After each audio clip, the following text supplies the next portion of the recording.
काय बाबासाहेब, काय आपण कुठे चाललो, काय भाषा आहे, हे काही बरोबर नाही. आणि म्हणून मातंग समाजाशी आमचं वैर नाही. मातंग समाज आणि महार समाजामध्ये लावलेली ही भांडणं आहे. बाबासाहेबाच्या जनतेचा छळ करण्यासाठी दिलेला हा उपवर्गीकरणाचा निर्णय या ठिकाणी निषेध करण्यासारखा आहे. आणि म्हणून मी आपल्या सर्वांच्या वतीने त्याचा निषेध करतो आणि उपवर्गीकरण रद्द झालंच पाहिजे ही मागणी या ठिकाणी करतो. जुल्मी जब जब जुल्म करेगा सत्ता की गलियारों से, चप्पा चप्पा गूंज उठेगा जय भीम के नारों से. जय भीम, जय जय जय जय जय भीम. 30 तारखेला मला गळा पण बसलेला आहे. 30 तारखेला, मागच्या 30 तारखेला मुंबईला जो महासागर उलटला होता, सरसेनानी अनंतरावजी आंबेडकर साहेबांच्या नेतृत्वामध्ये महाराष्ट्रामध्ये प्रत्येक ठिकाणी हे आंदोलन होते. पण साहेब, मला एक तुम्हाला आठवण करून द्यायची आहे. 30 तारखेला जो महासागर मुंबईचा होता, त्या महासागराच्या नंतर बुलढाणाचा हा महासागर तुम्हाला कसा वाटला? त्यातल्या त्यात या 10 लोकांनी जी कमाल करून दाखवली या शहरामध्ये, या जिल्ह्यामध्ये. एवढ्या महिला, एवढ्या माझ्या भगिनी कोणत्याही महामोर्चामध्ये नव्हत्या, तेवढ्या बुलढाण्याच्या महामोर्चामध्ये आहेत. त्याचं पहिल्यांदा टाळ्या वाजून त्याचं स्वागत करा. आज या कार्यक्रमाच्या निमित्तानं इथं आलेले आपले सरसेनानी माननीय आनंदरावजी आंबेडकर साहेब, जे खासदार साहेब चंद्रकांतजी हंडोरे साहेब भाषण करून गेलेत, योगेंद्र कवाडे साहेब आहेत, जे सर्व सन्माननीय आमच्या मेकरच्या आमदाराचं नाव घेतलं तर आमच्या पंचायत सिद्धार्थजी खरात आणि सर्व आनसीजी काटकरजी, सर्व बंधू आणि भगिनींनो. मित्रांनो, पूर्वी असं म्हटलं जात होतं की चर्मकार समाज हा आयत्या पिठावरचा नागोबा आहे, ज्यांना सगळं आयतं मिळते. आणि ते खरंच होतं, त्याच्यात काही खोटं नव्हतं. जे काही मिळवायचं, जे काही आंदोलनं व्हायची, जे काही सत्याग्रह व्हायची, जे काही घरं जाळल्या जायची, जे काही अन्याय अत्याचार व्हायचा, तो फक्त मोठ्या समाजावर व्हायचा.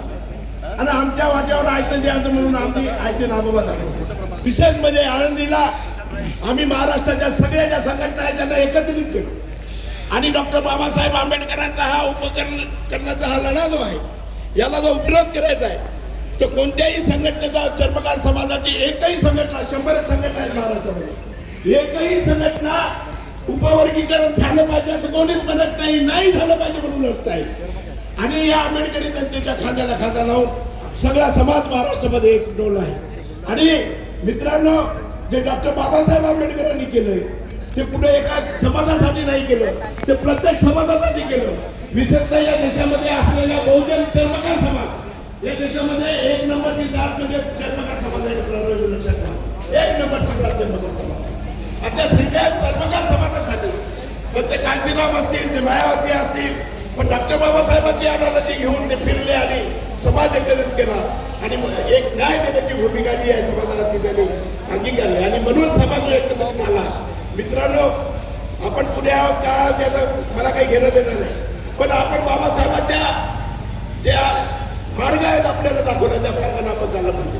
आज मातंग समाज काय करतो आम्हाला माहीत नाही, परंतु आमचाही जो व्यवसाय होतो गेला होता. पण आमच्या व्यवसायाच्या नंतर जे काही आम्ही ते इतर मागासवर्गीय समाजासाठी म्हणजे मातंगासारखं आम्ही घरी बसलो नाही. आम्ही शिकलो, सवरलो, नोकऱ्या मिळवल्या. तो आमचा जो धंदा होता, तो धंदा तर सगळ्या वेगवेगळ्या जातीने घेतलेला आहे. चर्मकाराचा धंदा राहिला नाही. परंतु सगळ्यात जास्त तर जे आव्हान आलेलं आहे, सगळ्यात जास्त महाराष्ट्रामध्ये नोकऱ्या करायला लागल्या. पहिला आव्हान आला डोगर समाजाचं होतं, दुसऱ्या नंबरवर चर्मकार समाजाचे लोक, आणि तिसऱ्या नंबरवर बौद्ध समाजाच्या लोकांना हा नोकऱ्या मिळालेल्या आहेत. हे कशामुळे मिळालं? आम्ही जर असंच घरात बसून राहिलो असतो ना, आम्हाला मिळालं नाही ना, आमचं तुम्ही खाल्लं असं म्हटलं असतं, मिळालं झालं असतं. हे मातंग समाजाची मागणी योग्य नाही. त्यांनी शिकावं, त्यांनी पुढे यावं, आपल्या तरुणांना पुढं करावं आणि त्यांना एक चांगली फळी त्यांनी उभी करावी, जी विज्ञानवादी दृष्टिकोनातून ती उभी राहिली पाहिजे. मनुवादी दृष्टिकोनातून नाही. मनूच्या सरकाराला तुम्ही साथ देत आहे बरोबर नाही. माझं त्यांना आव्हान आहे की त्यांनी यावं, या खांद्याला खांदा. त्यांचे काही जास्त लोक परिषद झाली, दलित मोर्चा मुक्ती मोर्चाची परिषद. ही मी त्या परिषदेचा उद्घाटक होतो अकोल्याला. त्यांनी सांगितलं की जे मिळते ते मिळू द्या. अरे हा काय विषय आहे? दलित मुक्ती मोर्चाचे लोक म्हणतात जे मिळते तर मिळू द्या ना. त्या स्टेजवर सांगितलं नाही, आनंदरावजी आंबेडकर साहेबांच्या नेतृत्वाने जे काही मोर्चे निघालेले आहे ते आंदोलन पेटलेलं आहे, महाराष्ट्र पेटलेला आहे. कुठल्याही परिस्थितीत उपवर्गीकरण लागून होणार नाही, म्हणजे होणार नाही. ही खुणगार तुम्ही मागून घ्या. त्या अकोल्याच्या परिषदेमध्ये मी सांगितले.